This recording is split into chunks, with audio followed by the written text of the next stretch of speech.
Sa Dakbayan sa Mandawi na biktima sa pagpanglungkab ang usa ka hardware o electrical supply. Mga sinsiyo o mga kwartang papel nga panukli sa tindahan ang nadagit sa mga suspitsado. Anong report ni Nico Serino? Daling miresponde ang kapulisan sa usa ka hardware sa Maydan Lopezayna, Barangay Subang Dako, Mandawi City. Kadlaw na nadiskubrian sa tag-iya nga nabiktima sila sa pagpanglungkab. Naabli na ang pultahan sa tindahan. Nabantayan nga giligwat na sab ang vault sa ilang opisina. Apan kay wala magtago og dakong kwarta ang tag-iya, wala kaayoy dakong kantidad nga nadagit.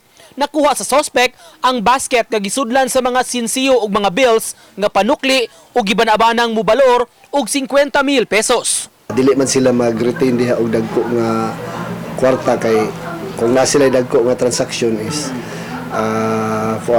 kining cheque. Sa investigasyon, usa sa gitan-aw sa kapulisan ang anggulo nga inside job.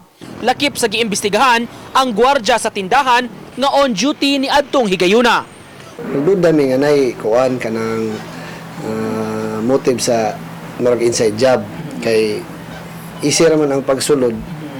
Then sa sulod na asay CCTV. Sad to say, ka-off.